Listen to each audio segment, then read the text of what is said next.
Muy buenas noches, ¿cómo están? Buenas noches. ¿Qué tal? Buenas noches, licenciado. Buenas noches. Muy bien, gracias. Qué bueno, qué gusto de saludarlos nuevamente. Ya el lunes nos vemos presencial, pero hoy nos corresponde en línea y tenemos que sacarle el mayor provecho posible porque tenemos que avanzar y tenemos que ir fortaleciendo esos conocimientos básicos referente a las obligaciones y a los contratos mercantiles. El día de hoy, primero Dios, ya finalizamos con lo que son las obligaciones generales. El día de clase anterior les pedí que me elaboraran una tarea. ¿Se recuerdan a qué se refería esa tarea? ¿Quiénes la hicieron, verdad?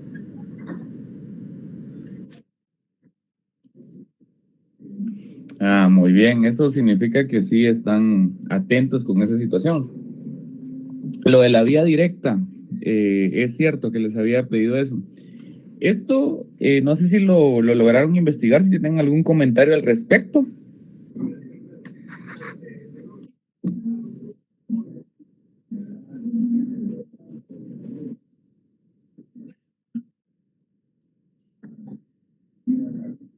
Ajá.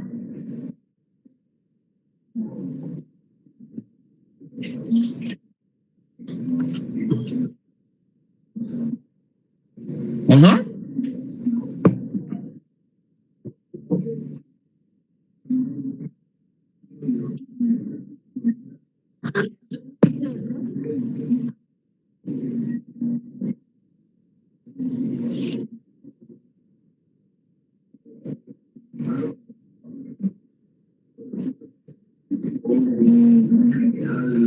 Sí.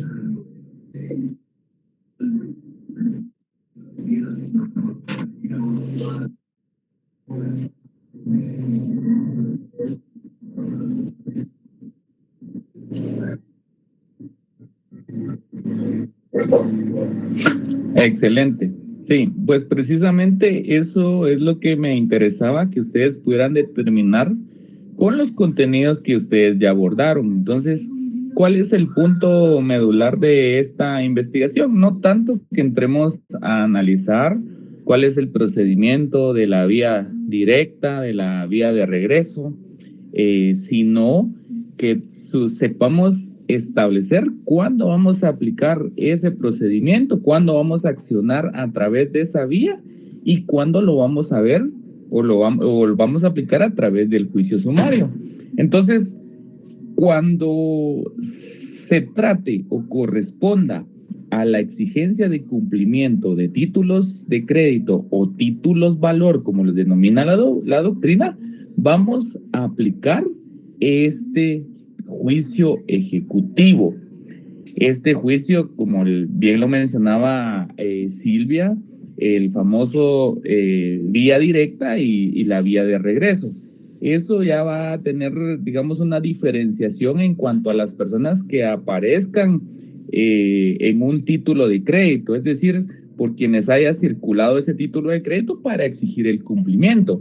O si solo hay una persona como un obligado, pues definitivamente corresponde accionar directamente contra esa persona. Entonces, eso, entonces lo vamos a tener claro a partir de este momento y para que ya no generemos esa confusión, que cuando corresponda estas vías que se plantean a través del juicio ejecutivo, únicamente cuando se hace alusión a títulos de crédito.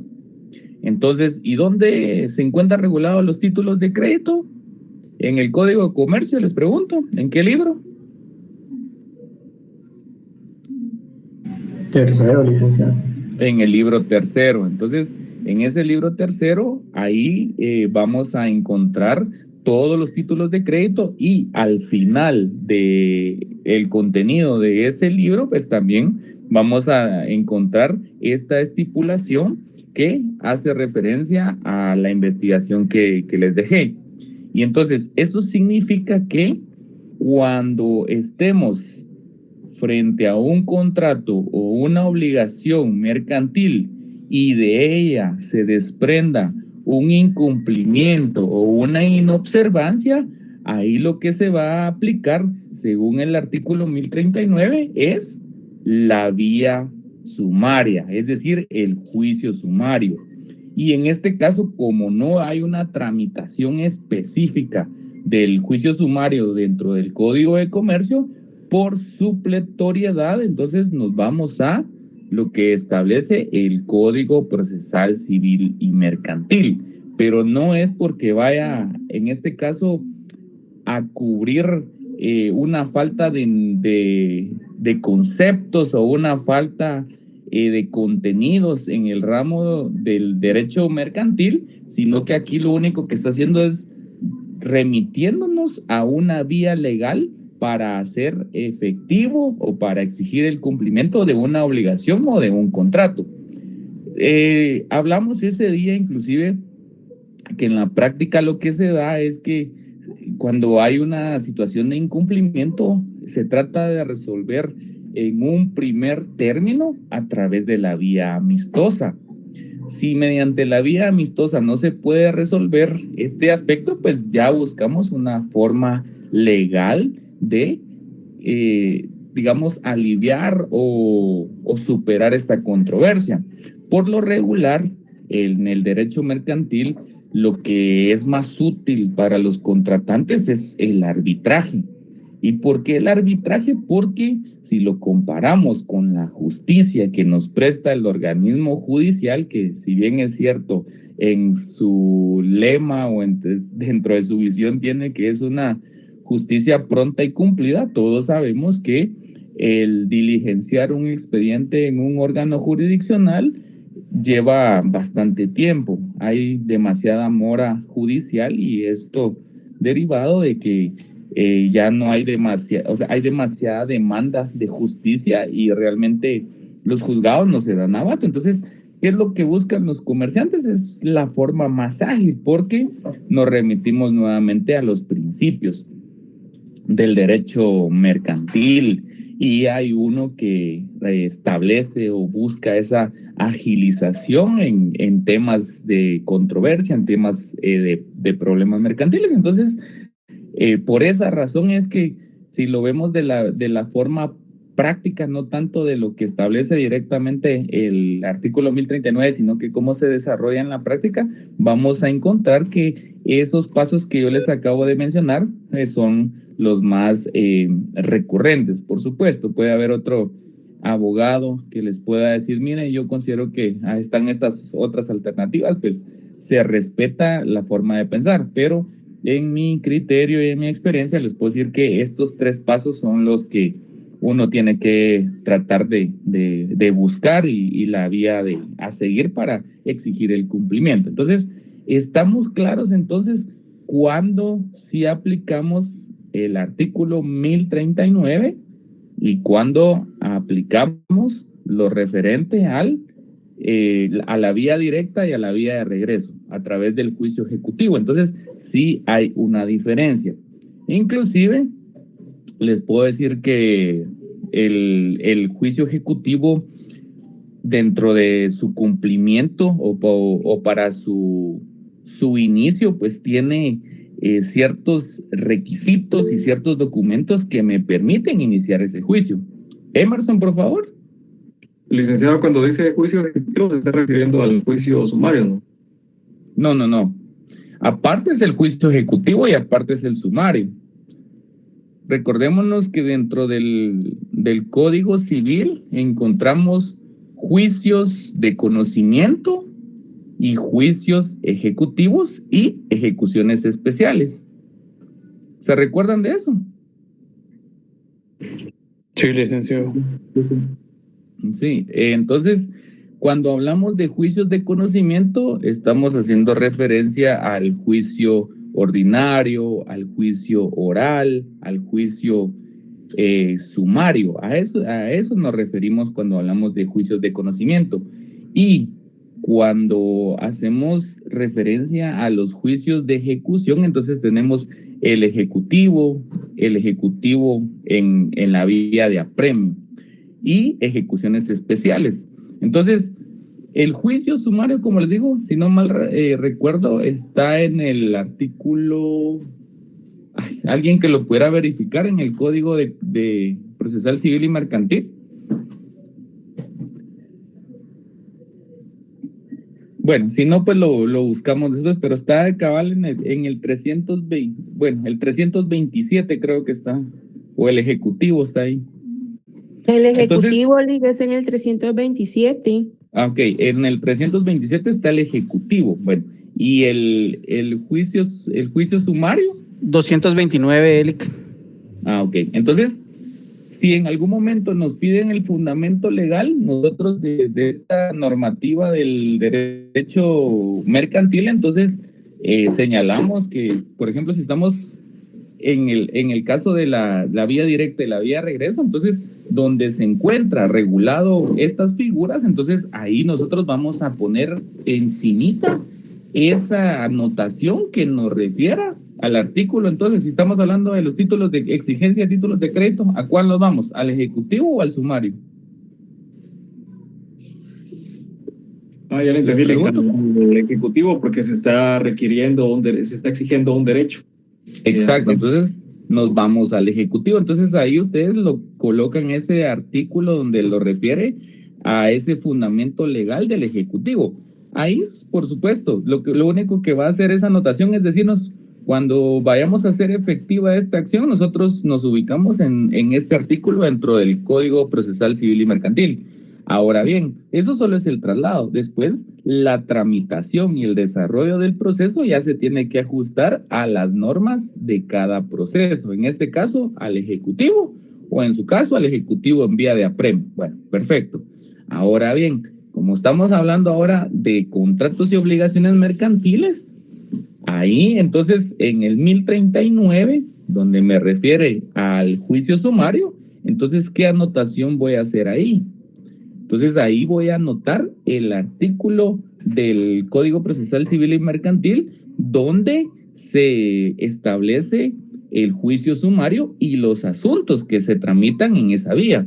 Y ustedes van a notar que al darle lectura a ese artículo, en su último numeral establece que los demás asuntos que se deban conocer por disposición de la ley. Esa es el amarre, digamos, o la conexión o la vinculación que tiene ese juicio sumario, digamos, mercantil con el juicio sumario civil. ¿Estamos? Les pregunto si tienen dudas al respecto. ¿Ninguna duda? ¿Qué número dijo? Perdón, Eric, que no lo encontré. El Código Procesal Civil y Mercantil, ¿verdad? Ajá, el ejecutivo el 327 y el otro no recuerdo cuál me mencionaron ustedes. Saulo, por favor. 229, Elic, el juicio sumario. Sí. Ok, bueno. Entonces, digamos, ahí damos por agotado ese tema. Entonces, ¿cuál era la finalidad? Entonces, que ustedes sepan o conozcan cuál es la vía procesal adecuada o la vía procesal idónea. Porque entonces, ¿qué sucede? Si yo voy a demandar el cumplimiento de una obligación, ya sea una obligación contractual o una obligación, digamos, contenida dentro de un título de crédito, si yo no acciono ante el órgano competente, ni tampoco acciono en la vía idónea, entonces lo que va a suceder es que me van a rechazar mi demanda. Entonces, ahora ya saben cuál es la diferencia entre una y otra. Entonces, que a uno le pongan un previo o si la rechacen por alguna circunstancia adicional a esa, pero no por una circunstancia que tenga que ver con la competencia. ¿Estamos? Bueno, ahora vamos a continuar hablando respecto a la siguiente investigación que les había dejado. Creo que era referente al análisis de los artículos 690, 691 y 693. Y aparte de eso, les dije que me hicieran un listado de los contratos que aparecen en el Código de Comercio y los contratos que aparecen en el Código Civil. Esa fue la tarea, ¿verdad? ¿Me confirman? Sí, bueno, perfecto. Entonces vamos a iniciar hablando sobre lo que son la calidad de las especies en las obligaciones mercantiles. Ya les he reiterado que estas disposiciones van a iniciar o van a tener una aplicabilidad en el caso de que los contratantes no hayan establecido un extremo, no hayan establecido una circunstancia y una obligación. En el caso del artículo 690 nos hace referencia al tema de la contraprestación o la prestación que se tenga en una obligación. Podría ser de dar un objeto, o de hacer, no hacer, o dar un objeto. Si es el caso de dar un objeto, de dar un bien, de dar un producto, y no se establece la calidad, no se establecen los detalles, digamos, específicos de ese producto, entonces lo que va a suceder es que debe entregar el deudor un producto de gama media, un producto de mediana calidad. Entonces, ¿alguien que me haga favor de leer el artículo 690, por favor?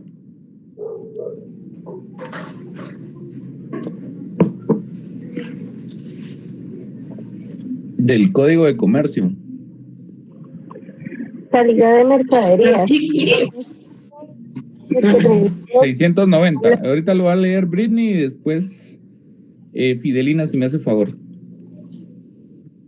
¿Lo voy a leer yo? Sí, por favor.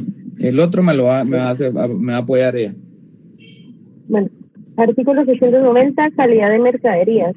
Si no se hubiera determinado con precisión la especie o calidad de las mercaderías que habrán de entregarse, solo podrá exigirse al deudor la entrega de mercaderías de especie o calidad media.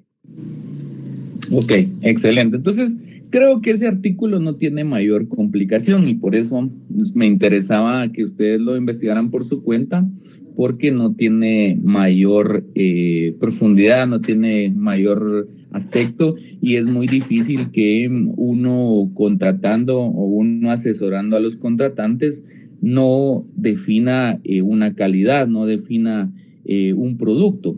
Por supuesto, la ley está ahí porque precisamente los legisladores previeron que esta situación se puede dar, pero a nosotros que nos corresponde como a abogados orientadores o abogados que asesoramos a un comerciante, nos corresponde analizar todos estos aspectos cuando estamos elaborando un contrato y o nos trasladan un contrato para revisión, porque resulta que el contrato lo está haciendo el otro contratante. Entonces nosotros tenemos que ver y analizar minuciosamente ese documento porque en él tenemos que verificar que no queden lagunas, que no queden vacíos que posteriormente puedan traer alguna consecuencia o puedan traer un conflicto para la persona que estamos representando o a la persona a quien estamos prestándole un servicio profesional. Entonces, les pregunto, ¿hay algún comentario respecto a este artículo 690? Bueno, yo creo que ninguno. Bueno, ahora, ¿cómo vamos a hacer ese comparativo que venimos haciendo respecto de la normativa del derecho mercantil y la normativa civil? Para ese punto, entonces le voy a suplicar entonces a Ana Fidelina que me haga favor de leer el artículo 1321 del Código Civil, por favor. Y si no lo tuviera, pues alguien que tenga a la mano ahí su Código Civil. Recordemos que ese es el ejercicio que venimos desarrollando, analizando el Código de Comercio y el Código Civil. Artículo 1321. En las obligaciones de dar cosa determinada únicamente por su especie, la elección corresponde al deudor, salvo pacto en contrario. El deudor cumplirá eligiendo cosa de regular calidad y de la misma manera procederá el acreedor cuando se le hubiera dejado la elección. Ok, excelente, muchas gracias. Entonces, si vemos acá, prácticamente es una situación replicada, es decir, acá en lo civil, ya sea al acreedor o al deudor, cuando se le haya permitido o se le haya facultado para establecer esa calidad, entonces establece acá que debe ser de regular calidad. Y en el ámbito mercantil establece que ante esta misma situación tendría que ser de mediana calidad. Entonces, prácticamente se está refiriendo a la misma situación, que no sea el producto de la mejor calidad, ni tampoco sea el producto de menos calidad. Tiene que ser de mediana, como lo establece el Código de Comercio, o de regular, como lo establece el Código Civil. Entonces, en este caso, pues no hay mayor complemento, sino que solo ese comparativo que venimos haciendo, y como le reitero, muy difícil que se dé esta situación, pero si se da, pues aquí tenemos esta normativa que nos puede ayudar a solventar esa problemática. Bueno, ahora viene el otro tema: capitalización de intereses, anatocismo. ¿Qué investigaron sobre este famoso tema? Alguien que me pueda dar su punto de vista.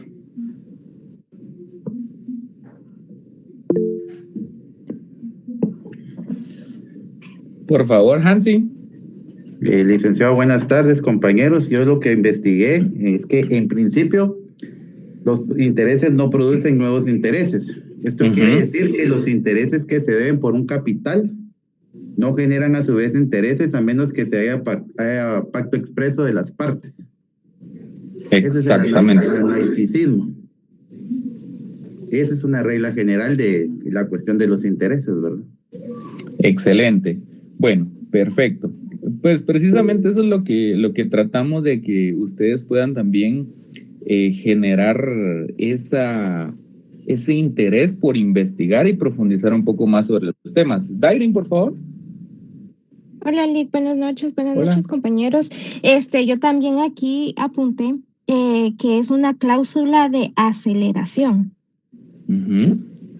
pero la verdad no me recuerdo de la cláusula de aceleración. Me imagino que era que aceleraba el crecimiento de la deuda. Bueno, entonces qué bien que lo investigaron. Los que no lo hicieron, pues traten de hacerlo. De igual manera, a mí me corresponde dar esa explicación porque de eso se trata, pero siempre es bueno tener más puntos de vista y escuchar también la postura o el criterio que puedan tener ustedes. Bueno, efectivamente, la ley establece esta figura como capitalización de intereses. Ese es el término legal. Entonces, cuando usted se examine de su fase privada, el examinador le puede preguntar, mire, Hansi, hágame favor y explíqueme cómo opera, cómo funciona la capitalización de intereses, y usted sabe que se está refiriendo a establecer un interés sobre un interés. Ah, bueno, perfecto. Y usted contesta así como hizo su investigación y con la explicación complementaria que yo le voy a dar. Bueno, perfecto.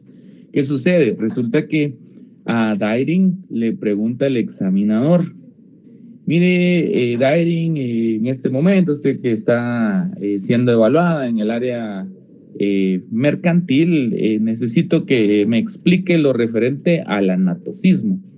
Y entonces no puede ella evitar responder, porque esta es la terminología que se utiliza a esta situación de la capitalización de intereses, pero desde un punto de vista doctrinario. Es decir, así le pusieron los expertos en derecho, los estudiosos del derecho, los que han profundizado y que intentan facilitar este aprendizaje sobre esa capitalización de intereses. Por supuesto, este nombre tiene una etimología, tiene un antecedente, pero no vamos a profundizar en eso, sino que lo que me interesa es que entendamos que al referirme a capitalización de intereses, también me refiero al anatocismo. Y no me vayan a poner como en la otra, en el primer parcial, que se recuerdan de la localización, y me pusieron ahí es la mezcla de la palabra localización y globalización, güey. Esa respuesta no me la van a poner en el examen, ¿verdad? Ya sabemos que esto corresponde al mismo punto, ¿verdad?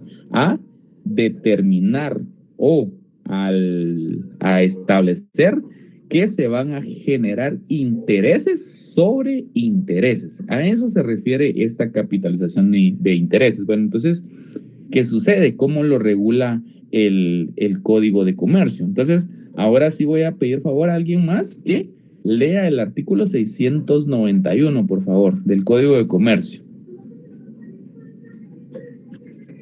Artículo 691. Capitalización de intereses. En las obligaciones mercantiles se podrá pactar la capitalización de intereses siempre que la tasa de interés no sobrepase la tasa promedio ponderado que apliquen los bancos en sus operaciones activas en el periodo de que se trate.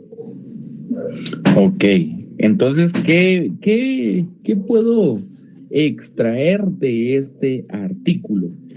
Que en las obligaciones mercantiles y en las obligaciones contractuales mercantiles sí puede existir esta figura de la capitalización de intereses, es decir, que los contratantes pueden tener como consecuencia, o el deudor puede tener como consecuencia, que al momento de incumplir con el pago de un interés, este genere a su vez otro interés.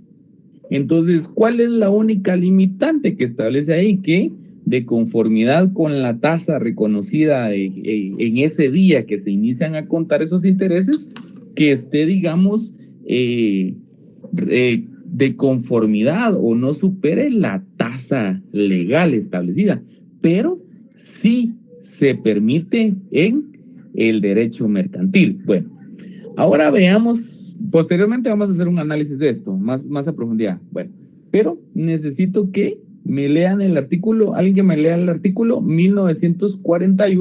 49, del Código Civil, para seguir haciendo esa comparación. 1949.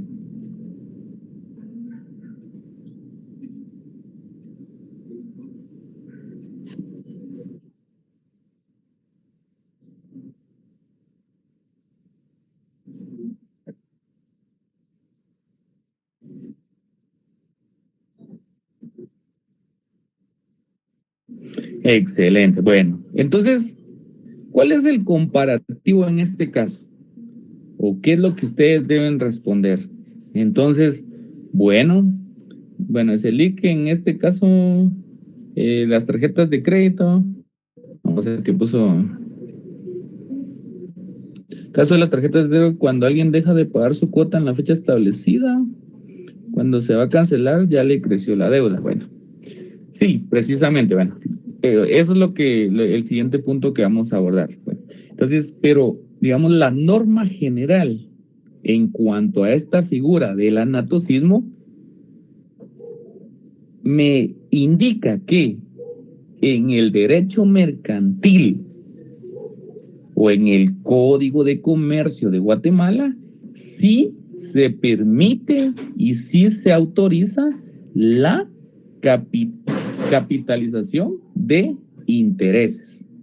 Y en el Código Civil de Guatemala, el Decreto Ley 106, se prohíbe la capitalización de intereses. ¿Estamos claros?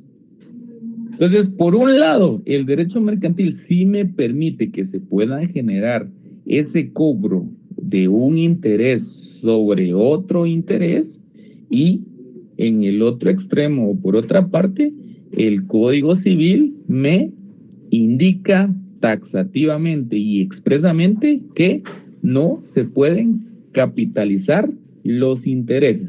¿Estamos claros?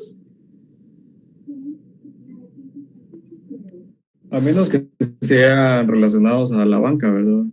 Exacto. Entonces, pues por eso les digo, queda el mismo Código Civil deja esa apertura, ¿verdad? De que establece relacionados a la banca.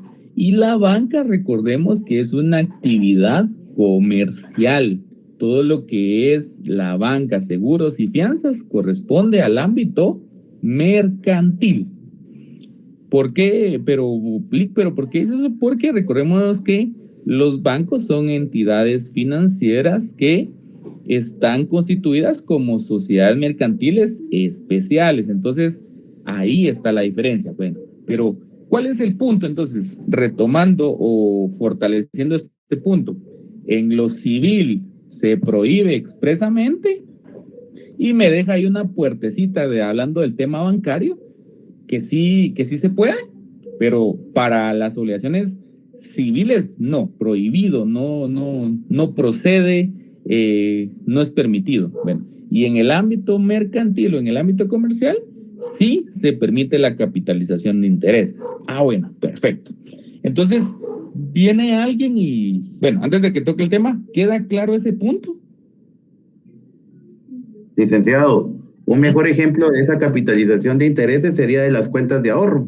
Si yo tengo un saldo con el que inicié, que sería de 1,000 quetzales, y el interés va a ser del 5%, el capital que me van a sumar va a ser de 50 quetzales para el siguiente año.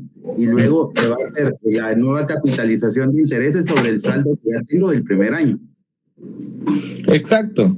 En el tema bancario no podía yo profundizar mayor punto porque no es como mi especialidad en cuanto a profundizar ese tipo de obligaciones.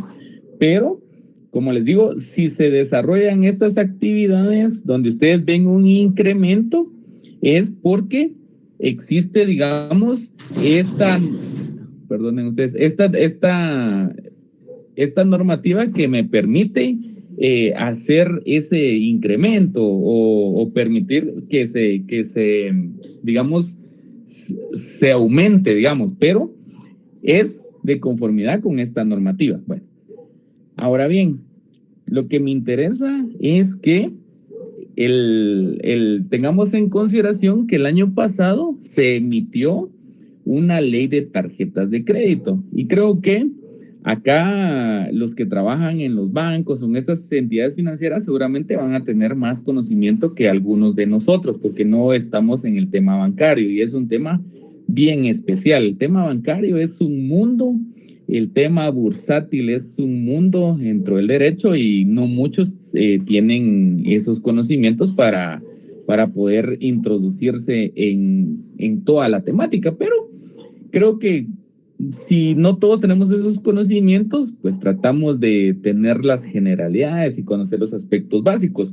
Y en este caso, pues sabemos que las tarjetas de crédito, no tenemos el conocimiento respecto de la ley de tarjetas de crédito, pero sí tenemos una tarjeta de crédito. Entonces, sí es una situación que nosotros como estudiantes de Derecho debemos analizar y debemos de tener en cuenta siempre. Ahorita no vamos a profundizar tanto en el contenido de la ley de tarjetas de crédito, porque en su momento lo vamos a desarrollar a profundidad algunos de los aspectos más importantes de esta ley. Pero cuando referimos a la capitalización de intereses, que es el tema que estamos abordando esta noche, entonces en este caso sí me interesa mucho lo que establece esta ley de tarjetas de crédito. ¿Alguien investigó respecto a este tema? Licenciada, buenas tardes. Yo encontré algo en el artículo 12 de la referida ley, en el último párrafo, donde establece que los intereses no podrán capitalizarse en ninguna forma, ni podrán calcularse sobre comisiones y otros cargos. En el caso de convenio de pago, los intereses podrán ser considerados como parte del capital de la nueva deuda.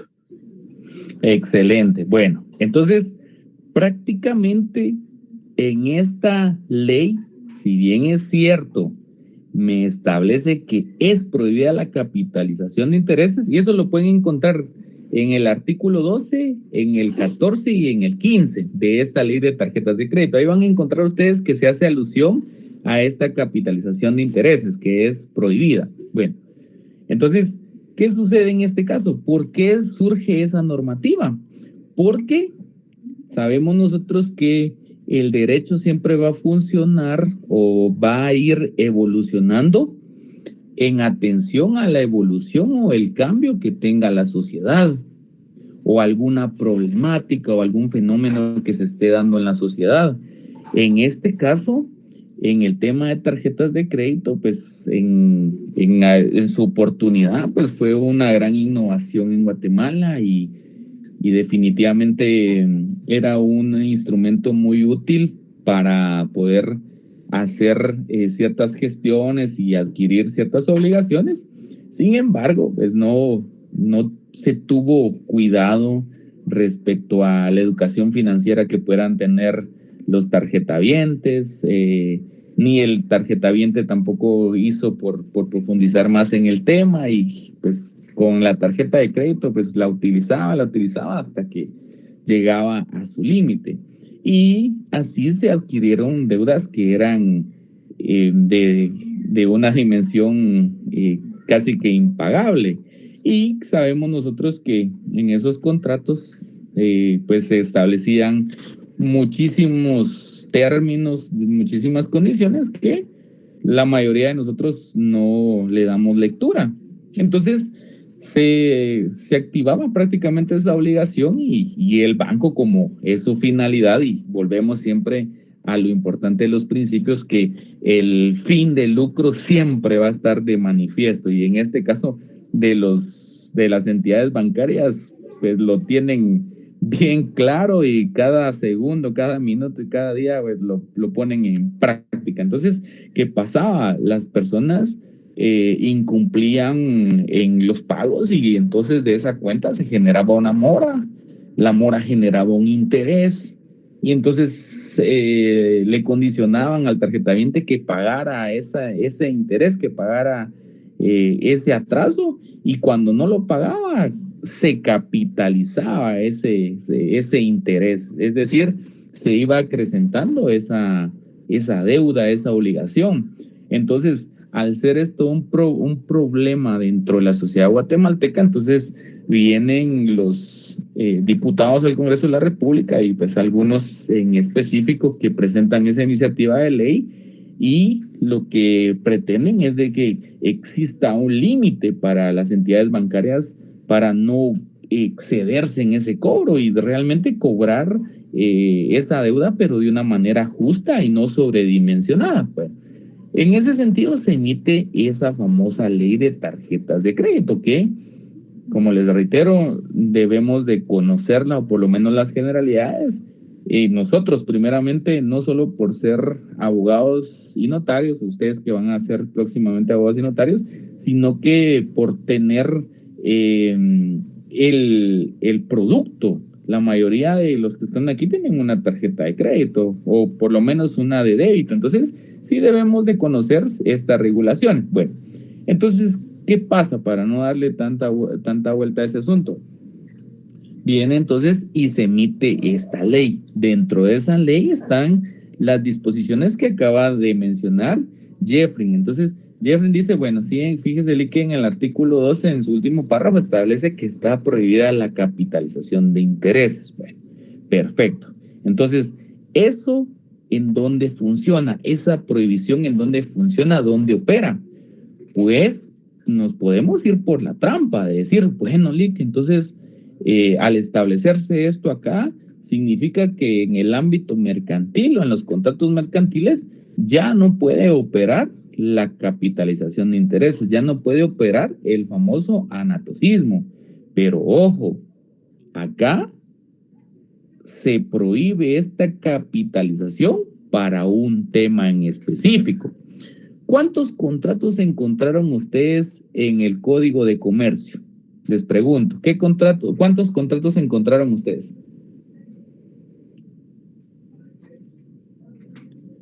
¿Alguien que haya hecho la tarea? Recuérdense que yo las tareas después las pregunto en el examen, y si no las hacen, después están ahí, mire, un puntito, que no sé qué, que no sé cuánto.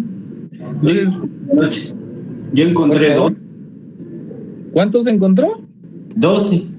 12. ¿Alguien que haya encontrado más o menos? Yo encontré 15. Ok, perfecto. Bueno, entonces vamos a ir analizando cada uno de estos contratos. Bueno, ahora les pregunto, dentro de esos contratos, ¿ustedes encontraron el contrato de tarjetas de crédito?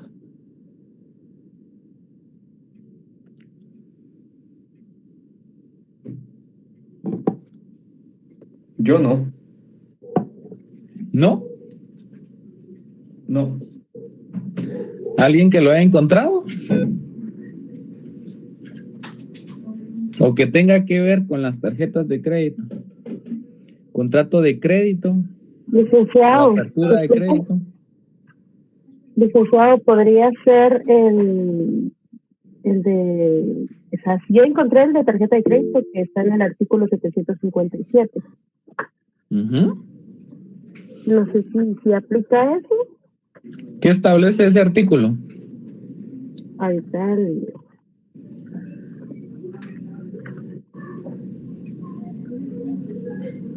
¿Se lo leo, Lick?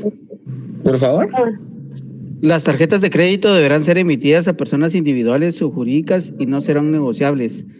Deberán de contener el nombre de quien las explique, la firma autógrafa de las personas a cuyo favor se extienden, el plazo de vigencia y si la misma tiene validez nacional o internacional, siendo aplicable a las mismas en lo que corresponda las normas de las cartas órdenes por el financiamiento. Hasta ahí dejemos. Bueno, entonces, ¿qué sucede?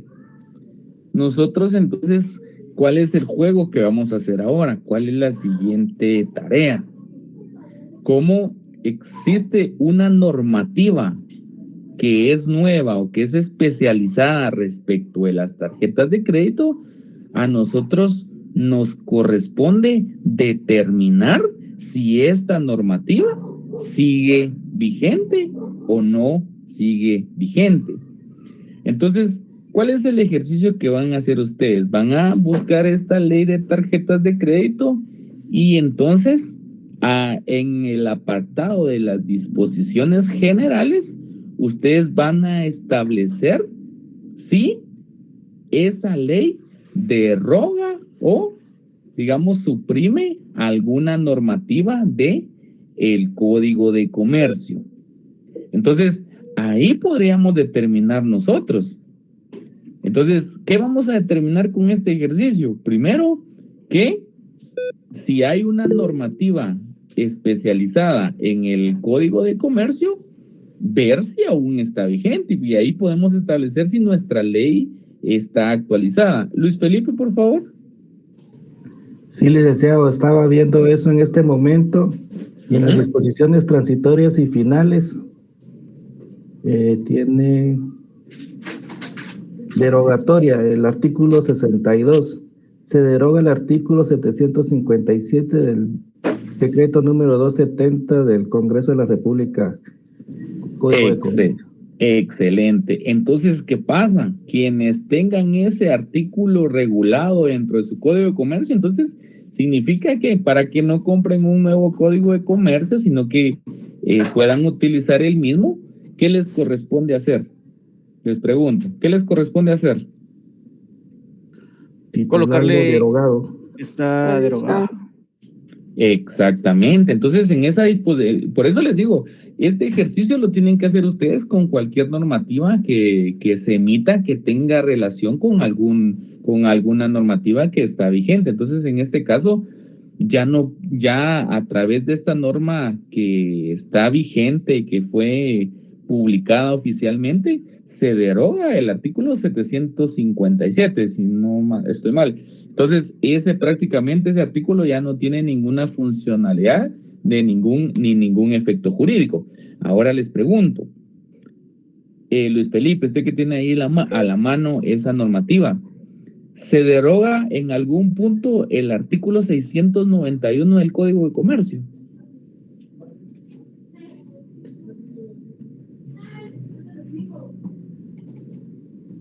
Ahí en esa parte tiene que estar, porque si hay un punto que en el 62 tendría que estar. No, licenciado. Entonces, El 691, la pregunta del millón. El 691, ¿está vigente o no está vigente? En el Código de Comercio. ¿Qué dicen los Sí demás? está vigente. Sí está vigente, pero en ciertos tipos de contratos mercantiles, no en el de la ley de tarjetas. Exactamente, esa es la respuesta. Entonces, porque ustedes, como les digo, ustedes con la como tarjetas, el anatocismo, licenciado, prohíbe la capitalización. Sí, la prohíbe, pero ¿respecto a qué contrato? ¿Respecto a qué obligación?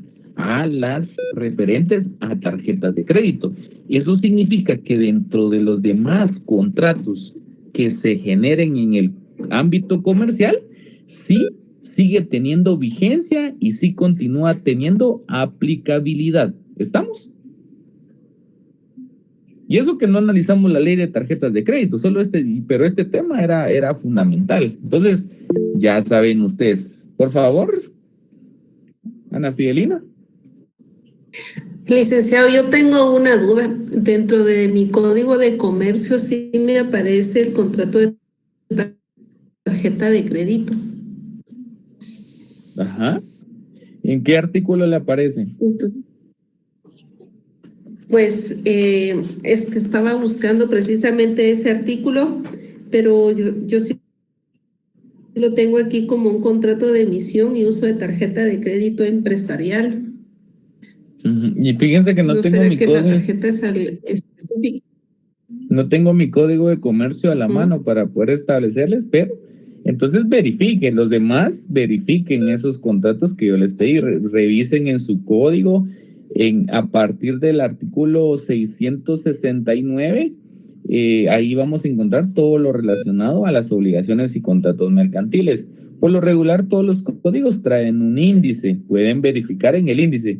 Por supuesto, esto solo es el ejercicio que ustedes van haciendo para exigirse en cuanto al manejo del código, porque les reitero, a mí me corresponde darles ese material, inclusive ya lo tienen, porque en las diapositivas está todo el tema de los contratos.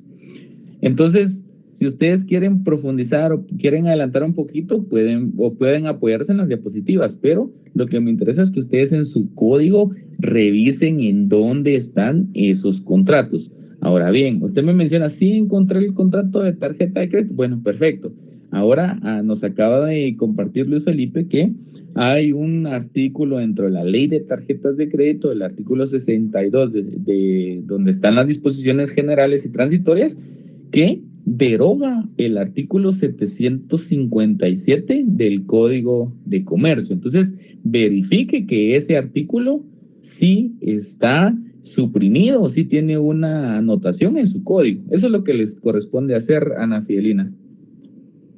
Revise si ese artículo está derogado en su código, o a veces lo dejan las editoriales, pero le hacen una anotación que fue suprimido por el código tal o la ley tal. Le pregunto si dice el artículo 759. 57, ¿es verdad, Luis Felipe? El 757 LIC aparece en el Código de Comercio. Sí. Ok, 757. Entonces revíselo ahí. Sí, ya lo revisé, licenciado, sí. Dice inconstitucional. Ok, bueno. Entonces, inconstitucional me imagino que fue en el antecedente. En el antecedente previo a que fuera suprimido por otra ley especial.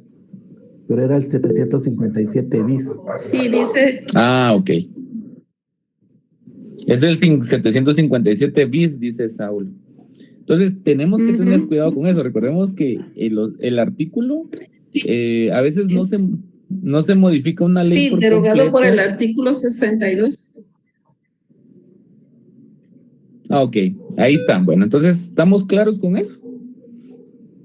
Y vieron qué importante es a veces situaciones generales que hemos visto, por ejemplo, en el derecho procesal, que nos dice, bueno, si hay una ley especial, esta deroga a la ley o complementa o deroga a la ley general, la vigencia de la ley, la temporalidad, el espacio, etcétera. Todo eso parece que no tiene una repercusión en la práctica, pero a través de este tipo de situaciones vemos que sí. Entonces, hay una relación entre estas dos normativas y hay cierta modificación normativa también. Entonces, este tipo de ejercicio lo debemos aplicar siempre en todas las obligaciones. Bueno, les pregunto, ¿estamos claros entonces cómo funciona la capitalización de intereses? Luis Felipe, por favor. Una consulta, Lic. Dígame. ¿Los contratos de tarjeta de créditos previos a este decreto del año pasado tuvieron que ser modificados? Sí. Exacto, tuvieron que ser modificados.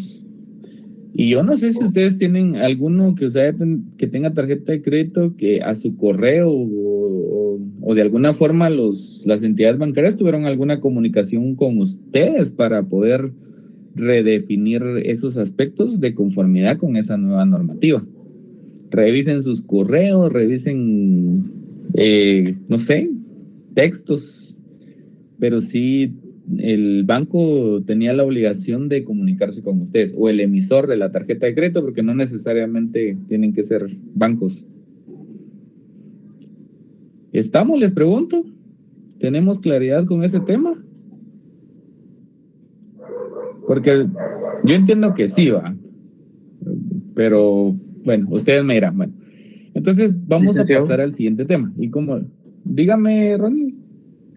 Fíjese que en el código que yo tengo dice artículo 757, tarjetas de crédito. Y ahí dice que fue reformado por el artículo 1 del decreto 33-2003. Pero después de eso dice las tarjetas de crédito deberán ser emitidas a personas individuales o jurídicas y no serán negociables. Y ya por último dice en el último párrafo, dice por el financiamiento a través de tarjetas de crédito se aplicará la tasa de interés que se indique en el artículo 757 bis de este código. Aparentemente sí está derogado o reformado, pero sí está esa frase que me indica ahí lo que le acabo de leer. No sé si estará bien o... No, bueno, lo que sucede es que tenemos que aplicar nuestra famosa lógica jurídica. Entonces, ¿qué es lo que me está regulando la ley nueva? Aunque aparezca en anotación, recordemos que una norma puede ser reformada, puede ser modificada, mediante una reforma realizada por el mismo órgano legislativo, o podría ser mediante una inconstitucionalidad de ley, ya sea por la Corte de Constitucionalidad. Entonces puede sufrir esa modificación en el tiempo. Ahí usted me hace mención al 2003, creo yo, pero en el 2024, decreto 2-2024, creo que es la ley de tarjetas de crédito, entonces vuelve a hacer alusión a esta normativa. Y entonces ahí me establece que queda derogado un artículo. Entonces hay que analizar ese artículo que fue derogado, eliminarlo. Y si de ese artículo nace otro posterior, ¿será que tiene vigencia o no tendría vigencia? ¿Qué opinan ustedes? Es como un asunto principal y un asunto accesorio. Entonces, ese es el análisis que tienen que hacer ustedes. Bueno, si se eliminó el de tarjetas de crédito y más adelante me indica otro artículo que sigue haciendo análisis de o refiriéndose a tarjetas de crédito, entonces tendría vigencia o tal vez puede tener vigencia, pero no puede tener aplicación. Eso es el análisis que nosotros debemos hacer. ¿Estamos? Veamos el tiempo, como les digo, veamos quién lo emitió, cómo fue, etcétera. Juan Jacobo Pérez. No me puso, no en respecto a qué. En que la ley posiblemente no tenga vigencia o posiblemente en su totalidad o parcialmente. Exacto, eso es lo que nosotros debemos analizar. Y créame, a veces hasta una frase se declara inconstitucional, una frase o una palabra, y eso definitivamente ya cambia el sentido de esa normativa y tenemos que tener ese cuidado, y he ahí la importancia de tener nuestros códigos actualizados. Y ustedes se preguntarán, Mirlik, pero ¿cómo voy a saber qué se modifica y qué no se modifica? Pues por lo menos viendo el periódico, viendo la prensa, siguiendo las redes sociales de algunas entidades, en este caso como el organismo legislativo, que ellos son los especialistas en esa función de crear, modificar y extinguir normas. Entonces tenemos que seguir esas páginas. Hoy de una vez, ¿cuál es la tarea? Bueno, van a seguir las páginas del Congreso de la República en todas sus redes sociales, en el TikTok, en todo eso. Senadog, dice también, Senadog es otra. Hay varias páginas. Estas es un centro del organismo judicial que tiene actualizadas todas las normativas. Entonces tenemos que ver nosotros cuál es el medio a través del cual podemos estar actualizados. Luis Felipe, por favor.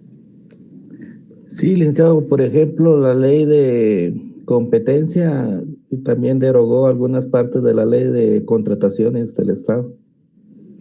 Exacto, entonces ese es otro tema bonito del derecho mercantil, pero vamos a ver si nos da tiempo de profundizar, pero ahí es donde dice Luis Felipe, o sea, tenemos que ir analizando porque tienen una relación con otra, y a veces tal vez no es que usted profundice o que tenga el tiempo de leerlas, pero siempre hay alguien que hace algún análisis de la ley.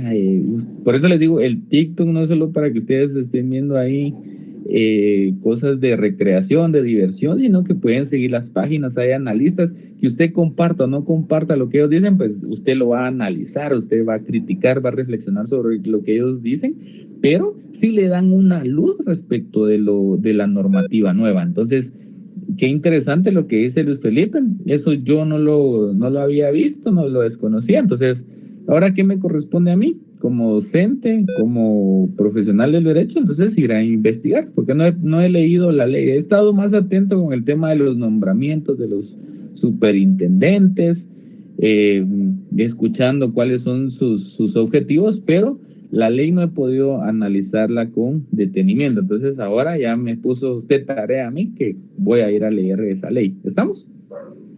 Bueno, vamos a ver. Bueno, lo último. Así al día lunes le entramos de lleno a los contratos. Establece el punto número 8. La falta de un pago en obligaciones de tracto sucesivo haría exigible toda la obligación. ¿Alguien que pueda leer el 693, por favor, del Código de Comercio? Artículo 693. Falta de pago. Cuando se haya estipulado que la obligación ha de ser pagada por tractos sucesivos, salvo pacto en contrario, la falta de un pago dará por vencida y hará exigible toda la obligación. Excelente, muchas gracias. Entonces, ¿qué podemos entender en este caso? Que en los contratos mercantiles se puede establecer un servicio aleatorio de la prestación del servicio. Por ejemplo, en un contrato de suministro, hagamos de cuenta que es una entidad hospitalaria y una entidad que presta el servicio de oxigenación, digamos, que provee de oxígeno. Entonces, estos contratos por lo regular se hacen de una forma aleatoria o de tracto sucesivo. Eso significa que su cumplimiento no se va a perfeccionar en un solo acto, sino que en momentos sucesivos, en momentos subsiguientes. Entonces, ¿qué establece en este aspecto?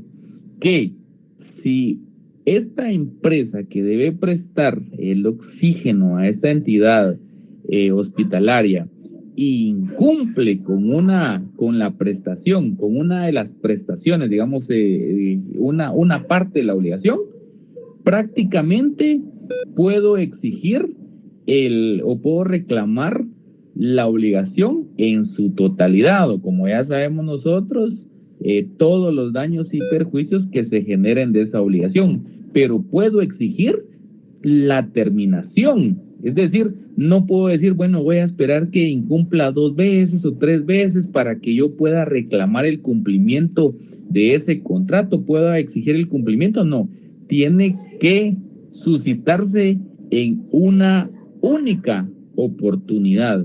Entonces, por eso me establece la diapositiva, la falta de un pago en obligaciones de tracto sucesivo hará exigible ¿qué? Toda la obligación. Igual sería en el caso contrario que la empresa hospitalaria o esta entidad hospitalaria que no pague esa prestación periódica, entonces la empresa de oxígeno está obligada a exigir el cumplimiento de todo el contrato, es decir, que se paguen todas las amortizaciones pendientes, todas esas sumas periódicas, porque él incumplió una y existe una normativa que establece que si se incumple un pago en esa obligación, se hará exigible toda esa obligación. ¿Estamos? Creo que eso no tiene mayor explicación. Entonces, solo se necesita un incumplimiento. Bueno, como estamos haciendo este ejercicio comparativo y para finalizar la clase de hoy, alguien que pueda leer el artículo 1836, por favor, del Código Civil, solo para tener un comparativo respecto a cómo se asume en las obligaciones mercantiles y un contrato en específico del Código Civil, por favor. 1836. El contrato de compraventa en abonos con reserva o no de dominio puede resolverse por falta de pago de 4 o más mensualidades consecutivas si el contrato fuere de bienes inmuebles. En este caso, el vendedor devolverá al comprador el precio recibido descontándose una equitativa compensación por el uso de la cosa, que fijará el juez oyendo el dictamen de peritos. Si las partes... Hasta ahí dejémoslo, Emerson. Muchas gracias. Entonces vemos una comparación. Aquí, ¿cuántas cuotas bajo esa modalidad de contratación civil? ¿Cuántas cuotas me permiten hacer exigible el cumplimiento de esa obligación? De 4 más. 4 cuotas. 4 o más. ¿Y a qué contrato se refería en el Código Civil? De bienes inmuebles. Contrato de compraventa. Bueno, entonces vemos cómo hay una diferenciación en la materia civil que aquí está regulando esta falta del cumplimiento de una obligación en un contrato en específico. En cambio, en el Código de Comercio está esto, digamos, en la parte general de las obligaciones. Entonces dice, si usted falta a ese cumplimiento de un pago, prácticamente se hace exigible ¿qué? Toda la obligación, no una parte, no un 3/4 partes, media parte, sino que tiene que ser toda la obligación. ¿Estamos? ¿Estamos claros? Sí, licenciado. Bueno, ¿alguna duda que tengan al respecto? Todavía tenemos un par de minutitos. Y cerramos con eso ya, digamos, las generalidades de las obligaciones. Como les reitero, esto parece que no tuviera repercusión, pero cuando ustedes estén en la parte práctica, cuando se estén examinando, su técnico profesional, el examinador va a asumir que ustedes leyeron, que analizaron, que hicieron esa comparación. Silvia, por favor.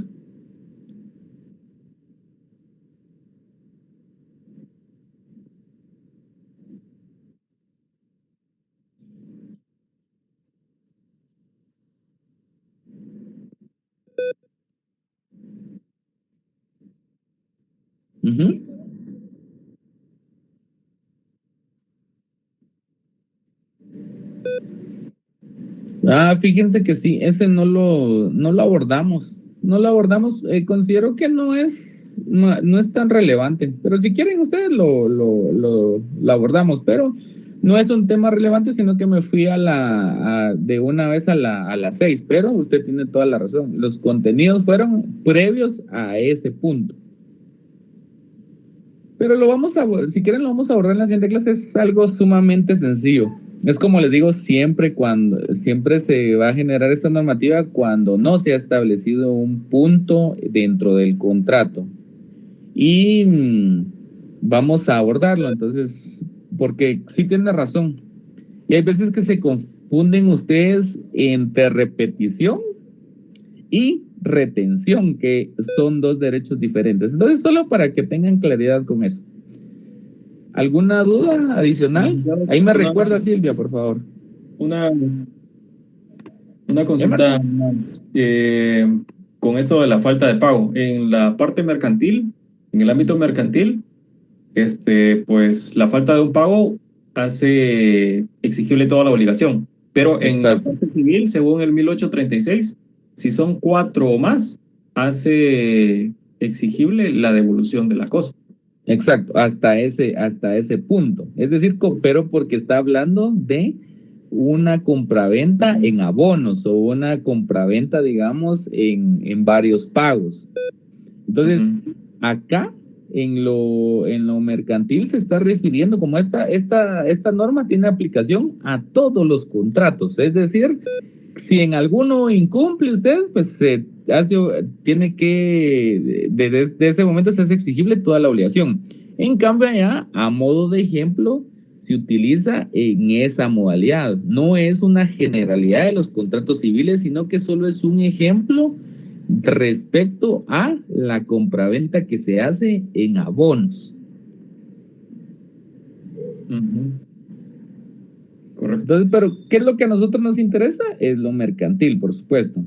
Solo digamos, lo que más nos puede llamar la atención de los civiles cuando definitivamente hay una situación que no está regulada en el Código de Comercio y que definitivamente sí merece esa cobertura legal. Entonces ahí sí vemos con mayor profundidad que establece el Código Civil. Pero en este caso, como si hay una norma específica y que regula este incumplimiento, entonces solo estamos utilizando como comparativo la norma civil, pero en este caso no tiene aplicación para nuestro tema. De acuerdo, Rick. Muchas gracias. Perfecto. Bueno, entonces, ¿alguna duda adicional? Buenas noches. No estoy Disculpe, presencial, nadie me puede consulta. abordar después. Ajá. Ligue una consulta. Yo tengo duda con respecto a lo civil, pues sería una comparación, ¿verdad? En caso contrario de la norma, permite establecer el contrato que la exigibilidad no se produzca automáticamente ante el incumplimiento de un plazo. Esto se conoce como la autonomía en la voluntad de las partes en los contratos sería, ¿verdad? Entonces sería en el área civil que aplica esto, ¿verdad? En el mercantil es total, ¿verdad? Tiene que exigir total.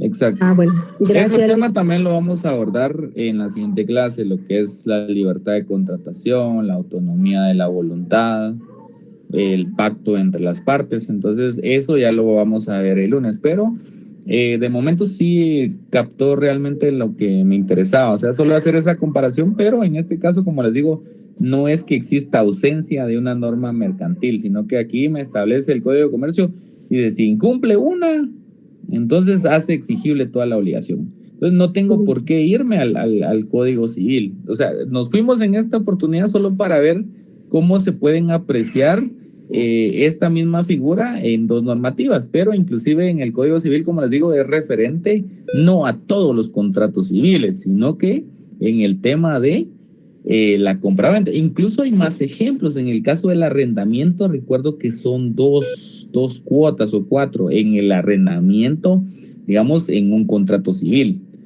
Entonces, no me recuerdo si son 2 cuotas que al incumplirlas prácticamente, pues, de una renta, entonces, pues prácticamente puede dar por finalizado ese contrato. Entonces, solo era un ejemplo. ¿Estamos? Lili, gracias. Disculpe, Lili, que el lunes hay clases.